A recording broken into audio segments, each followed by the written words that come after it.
Eric Benet is a Trump supporter. Shit, I blew it up. I support him having a heart attack tomorrow at 8:47 a.m.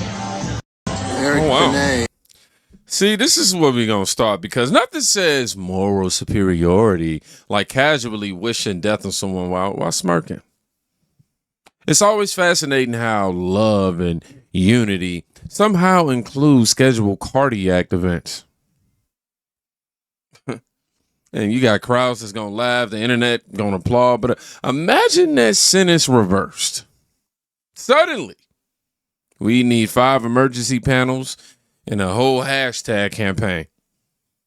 But let's keep going, because that wasn't the only clarity we got this week. See, my whole thing is that it's not just ICE, it's also police officers in the fucking military. And until we grasp that this is all connected and it's not just fuck ICE, it's also fuck all law enforcement and fuck the US government, we're not gonna get anywhere. I mean, like, y'all still take American flags to rallies and protests. You know, I don't even chastise people for going out, because you should talk to the people that you live around. But, like, you guys still proudly wave the American flag. It doesn't make sense to me. You cannot half-ass resistance. You cannot act like the people that we're fighting actually have a conscience and actually have empathy. They do not. They do not give a shit about you. They don't give a shit about your values. They don't give a shit about what you care about. They don't give a shit that you're calling them names either. So I highly encourage those who are all of a sudden hating ICE so much, even though ICE has been doing what they've been doing since its inception, to read up on this country's violent history. Because again, I'm not trying to scare people away, but I'm tired of the reactionary bullshit. Let's get educated. See, my whole thing is that now, it's not. This is where it gets pretty interesting. This isn't about immigration anymore. This is about rejection, or rejecting the entire system. Police, military, the country itself. You're not protesting policy at that point. You're protesting existence. And here's the irony. The same people who say America is irredeemable are still very comfortable using American platforms, American freedoms, and American infrastructure to tell us that. But wait, it escalates. It's Black History Month. I need all the white people to sit in the back. Can I get a hell yeah? You're a disgrace to my race, man. Really, dude? Yeah. Because you got these white people scared now, right? You know what? They had us scared too. You ashamed. You should be ashamed. Dude, I'm not trying to hear it, dude. I'm not trying to hear it. I'm not trying to hear it. You need a bump. You an Uncle Tom sellout. Brother, you need a bump. With those shoes, I'll be shutting the fuck up. They always think black people criminals anyway. This dumbass sitting there screaming and yelling and everything. He should be in jail. Yup. You sound racist. It's Black History Month. You sound racist. You should be in jail sounds racist. Wow. Now this. One guy trying to recreate segregation as a celebration. Another black man immediately saying, no, not in my name. Nah, bruh. He said, look, you're a disgrace to the race. That right there, that's culture corrected itself, because when outrage becomes theater, somebody eventually stands up and says, hey, this isn't it. Usually we have a lot of cowardice. However, I want to say respect. And while that's happening, the message in war, it just keeps going, y'all. African Americans built this nation. You built this nation. You know, you're just starting to get real credit for that. Okay, I don't know if you know that. You're just starting to get, you built the nation. We all built it, but you were such a massive part of it. Bigger than you were given credit for. Does that make sense? Right? But through generations of blood, sweat, and tears, and you deserve a government that defends your interests, protects your families, and cares for our own citizens first. My administration is fighting with everyone and all our heart to reverse the pain inflicted by Democrat leaders and to deliver hope and opportunity and prosperity for all Americans, but for African American communities all throughout our land. Now, whether you love them or hate them, Messaging is intentional. It centers, it credits, it frames Black Americans, it frames us as foundational. And that lands differently when in the same month we're watching politicians argue that borders don't matter. And that lands in a whole nother spot because messaging matters and symbolism matters. But here's where it gets a little spicy, y'all. Let's go ahead and take another throwback. That was a throwback clip. I forgot to say that, but here's another throwback. I now want to bring forth a friend who has, he is deceptive in that his social style is of such. One can miss his seriousness and his commitment, while his success is beyond argument. When we opened this Wall Street project and we talked about it, he gave us space at 40 Wall Street, which was to make a statement about our having a presence there. And beyond that, in terms of reaching out and being inclusive, he's done that too. And created for many people a comfort zone when I ran for the presidency in 84 and 88. And many others thought it was either laughable or something to avoid. He came to our business meeting here in New York because he has this sense of the curious and a will to risk to make things better. And so aside from all of his style and his pizzazz, he's a serious person who is an effective builder of building for the builder of people. Last year he was a part of our workshop, of our panel workshop on what are the challenges and opportunities. And so a year later, Donald Trump, for a few minutes, challenges and opportunities to embrace the underserved communities. Donald Trump.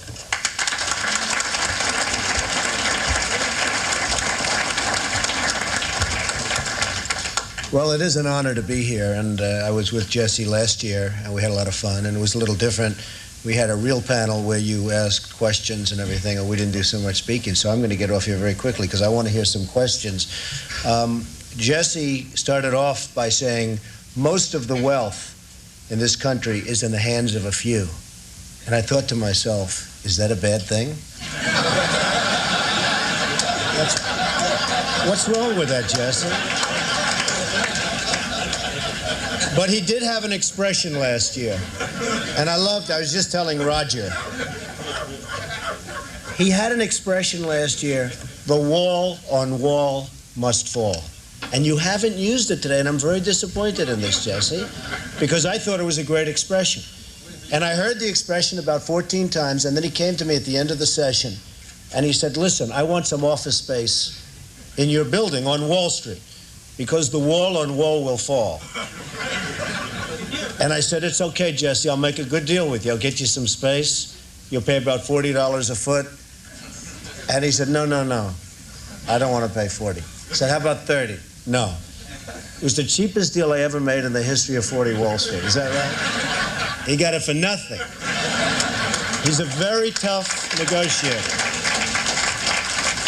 We know that, right? Nah, he's a terrific guy. We love him, and I'm here for him. And the snow came, and I said, gee, nobody's going to show up, and look at this place. It's packed. Yep. Jesse Jackson in 1999 said, he always goes the extra mile. Gave us space rent-free. 2026, it'll be a very different quote. History has receipts. That's all I'm saying. People forget that political relationship used to be less theatrical. Praise happened across lines. Now, it's tribal. And when old footage resurfaces, it forces people to ask uncomfortable questions. But wait, because we're not done. They'll say Trump is racist, yet they'll never show you videos like this. Hey, so Melania. Hello, how you doing? It is. Nice to meet you. Y'all should make the Donald shoot a free throw.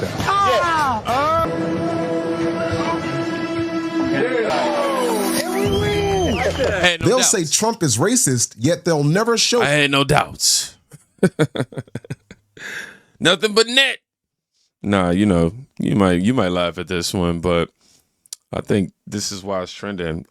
Because culture isn't just policy; it's image, access, and it's proximity. People respond to familiarity. And every time something like this resurfaces, it chips at whatever image was carefully curated. Now, I want you to watch what narrative tension speaks. Not speaks, I meant to say peaks. But let me do that again. Here's what narrative tensions peak. Sheesh. To all my black brothers and sisters, if you can't tell by now, the clear plan of the Democrats is to replace us with immigrant communities from around the world. And the reason why is because foundational black Americans ideologically have never been and still are not liberals. And once the black community as a whole wakes up to this, we will stop voting for Democrats. I'm sure of it. And the people who run the Democratic Party have been aware of this for a very long time. Hence the need to replace us over time. The reason why most black Americans traditionally have not been ideologically liberal is because most of us were raised with the worldview that coincided with biblical teachings. And this is something within the black community that we should be proud of and cling to. Many of us can see in real time that there is an effort to remove God and biblical teachings from everything we learn in school and also everything we see in entertainment. And this connection with God and biblical teachings has always been a strength of the black community in America.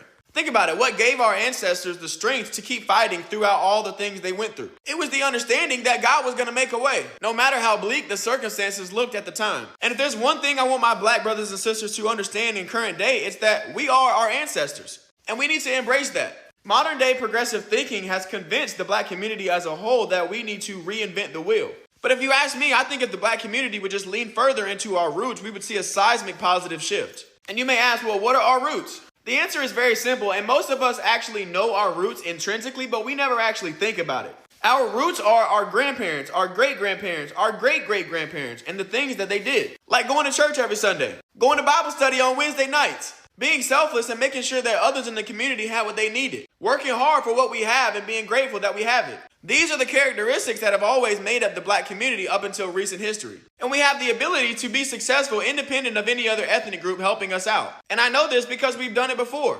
Like I've stated in multiple other videos, the 100 years following the Emancipation Proclamation was a clear blueprint on how the black community can be successful in this country. A lot of people ask me, how can we change the black community in America and make it better? And I think that the answer to that question lies really within our roots and what we've done in the past.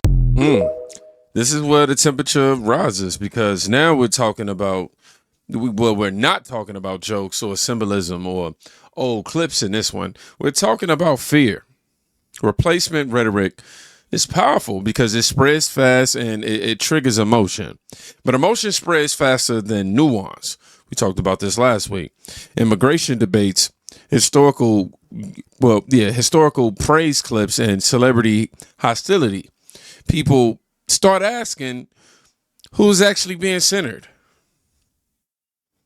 And that question, it gets amplified when... Let's play a game, shall we? It's called Guess Who Said It, but none of these quotes are from Trump or any Republican. These quotes are straight from top Democrats. And you'll see real quick that they don't change for morals, they change for votes. Let's begin, shall we? Marriage is between a man and a woman. I do not support gay marriage. You'd assume conservative, right? Nope, Joe Biden, 2006. Now he pretends he's been pro-LGBT forever. Nope, turns out he just waited until it's politically safe. Next quote.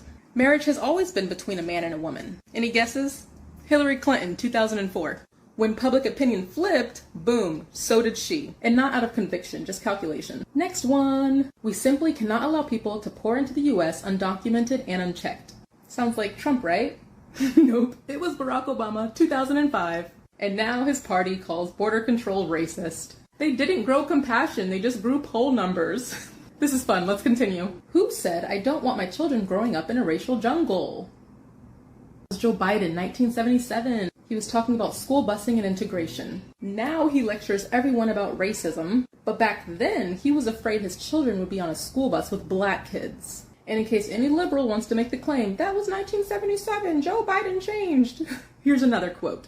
This one's from 2007 when he was referring to Barack Obama. And I quote, I mean, you got the first mainstream African American who is articulate and bright and clean. Excuse me?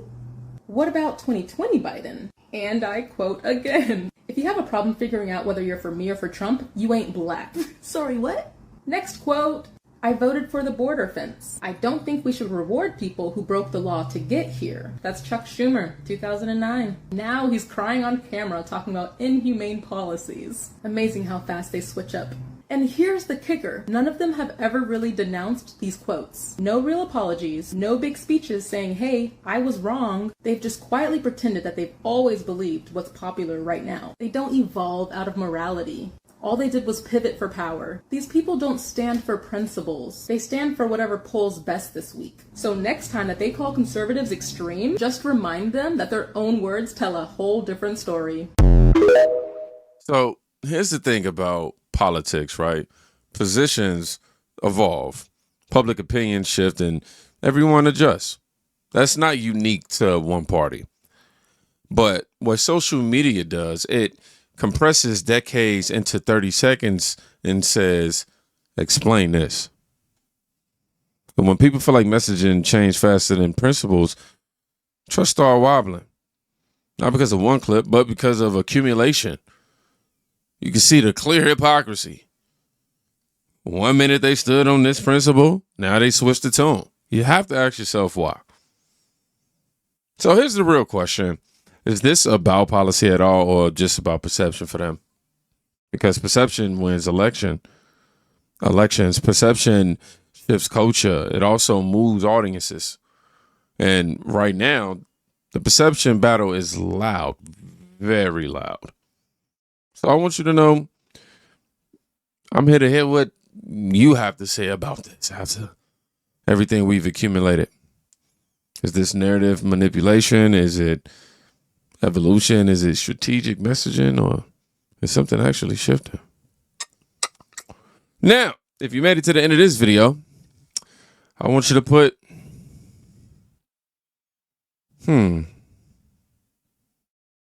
what do I want y'all to put? I don't know. I didn't think about this.